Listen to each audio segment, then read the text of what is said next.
Hello everybody, I'm Ajita Edrimana, a lawyer by profession specializing in condominium properties. Today, I'm going to give you a brief introduction about condominium properties. In the past, ownership of immovable property resulted in owners in a single layer of land spread over the surface of the earth. For example, in a 30-perch block of land, we may have only 3 or 4 owners. But now, with multi-story building construction, we could have even 60 units or 40 owners on that single 30-perch block of land. So there is maximum usage of land in multi-story building construction. In condominium ownership, it is like stacking of owners in a vertical column, many stories high. So let us look at the historical perspective. How did condominiums come into being? According to historians, condominiums were first seen in the ancient Roman Empire.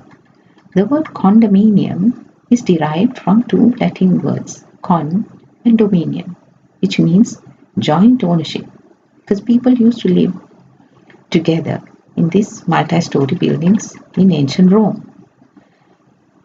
The Roman law principle, anything attached to the land goes with the land, had to be changed obviously to give ownership to units in a multi-story building. So Romans developed the idea of owned apartment style spaces with common areas that were the responsibility of every owner. Now, getting back to our own condominium properties in Sri Lanka. In Sri Lanka, Roman Dutch law applies to land. And the concept building goes with the land applies to immovable property. So if anyone constructs a building on a block of land, then the owner of the land owns that building. But if we had only that Roman Dutch law concept or the principle, it would be difficult to give ownership to units on a horizontal layer of a building. So how did we move away from that? By enacting a statute. The statute that applies to the creation of condominium properties in Sri Lanka is the Apartment Ownership Law. This gives title to units in a horizontal layer of a building.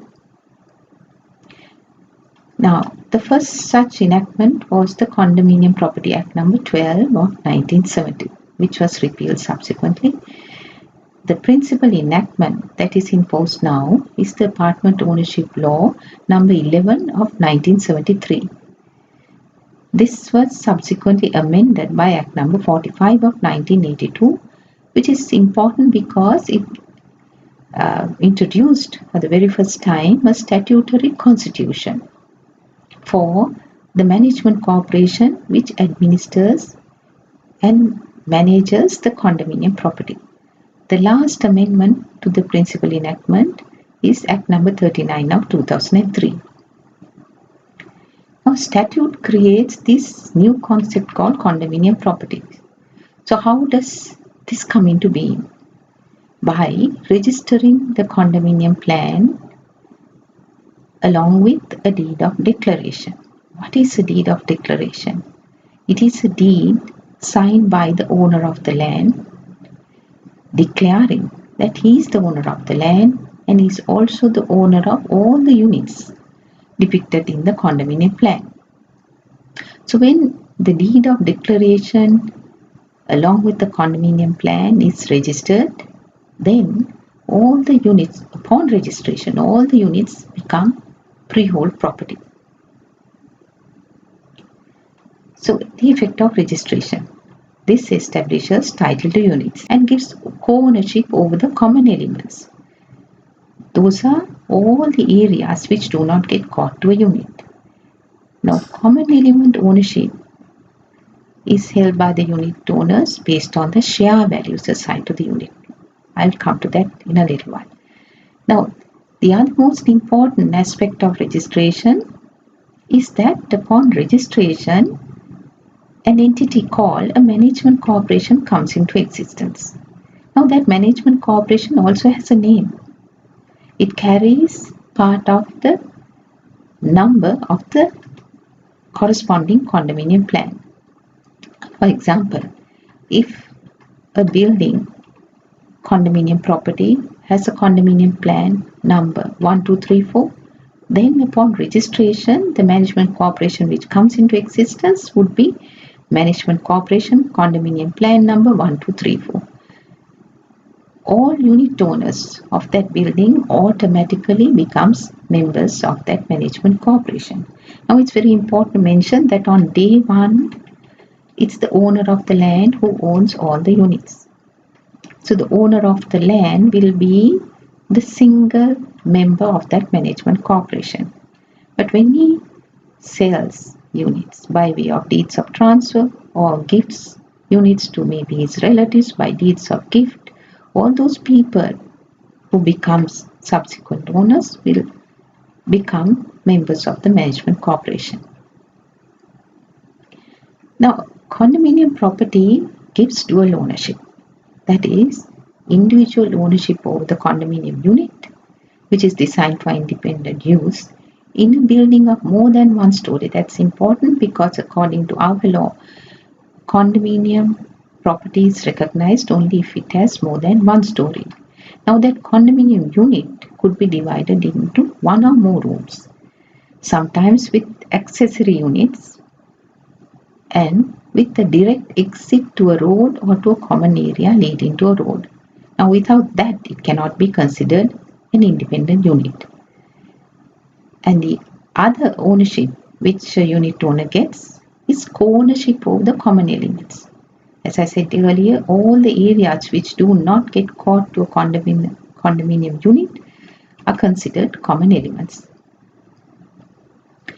Now, condominium plan.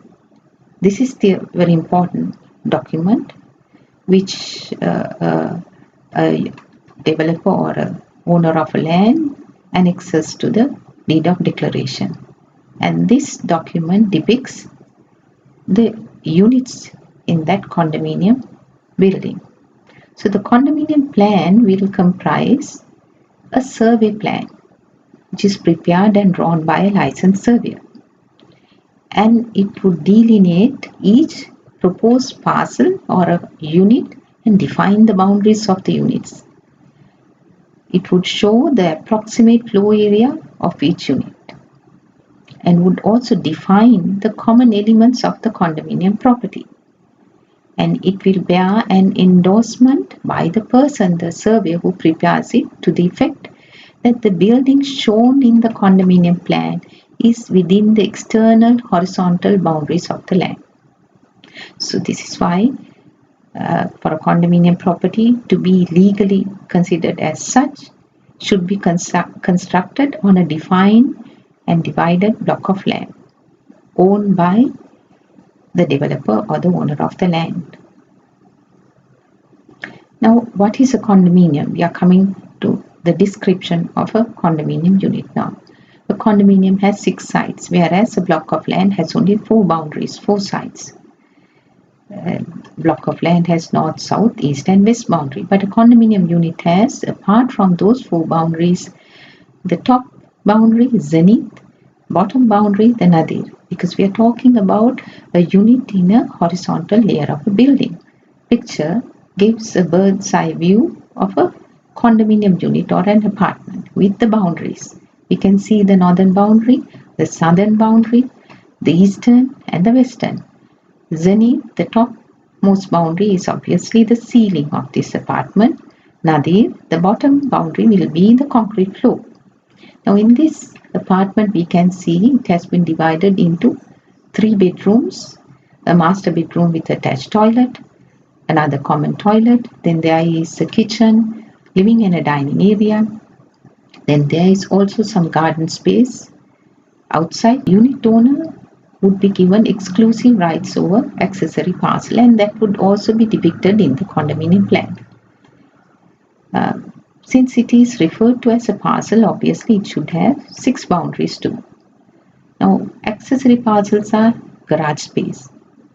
Garage or a car parking area would be within the common elements of the condominium property, but the unit owner would be given exclusive rights over such garage space. And sometimes in condominium plans, surveyors refer to these garage spaces or car parks as accessory parcels. Terraces, a balcony could also be an accessory parcel. Sometimes there could be storage space not directly connected to the unit but elsewhere, over which exclusive rights are given to a unit owner. Now, it must also be mentioned that currently under the UDA regulations, a unit having more than 75 square meters, that is between 75 to 200 square meters, is entitled to one car park. So, in the past, when small condominium properties were registered with maybe 3 or 4 units or even 6 units, in the past there was no legal requirement to give car park space. So these were registered as legally recognized condominium properties. So the fact that there was no car park space did not make them illegal. So we see some of these small condominium properties even now without any garage space. Common elements. Now here I have listed several common elements. I'm not going to read out all those, but just to let you know what common elements are, as I mentioned earlier, all the areas of a condominium property or multi-story building which does not get called to a condominium unit are common elements, and these are jointly owned by all the unit owners based on the share value assigned to the unit. So now these cannot be disposed of separately. That's important. There are also certain entitlements that a condominium unit owner would have, but which are not registered as such or recorded at the land registry. These are servitudes. In respect of each condominium unit, there are several implied servitudes recognized by statute.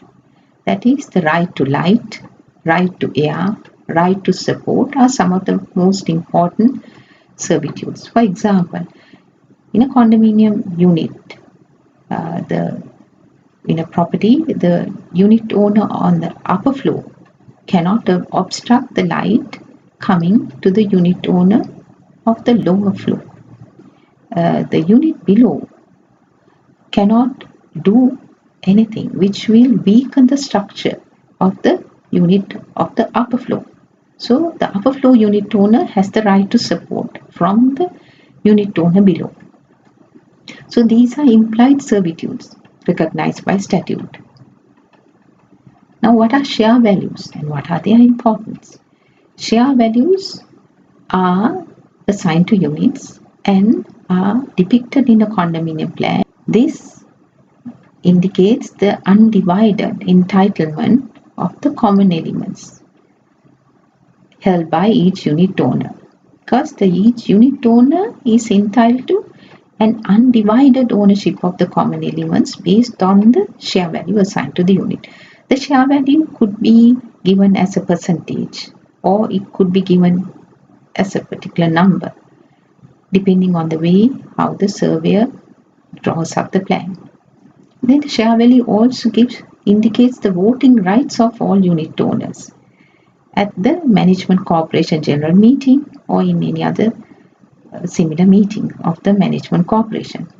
Then the proportion of the service charge payable by each unit owner to the Management Corporation for administering and managing the condominium property. And another very important aspect of the share value is that it indicates the entitlement to the residue of the condominium property in the event the building gets demolished. In the event the unit owners themselves unanimously decide to demolish the building and maybe construct another new one in its place. So the entitlement to the residue is the land obviously, is corresponding to the share value assigned to the unit. There are several types of condominium properties recognized by this last amendment to the principal enactment, that is under section 3 of Act number 39 of 2003. Now what are these different types of condominium properties? Completed condominium property registered as such, constructed on a defined and divided block of land. That is one type.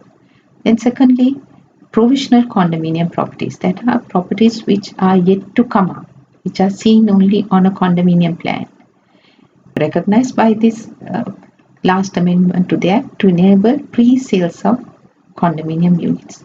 So these are proposed to be constructed on a divided and defined block of land.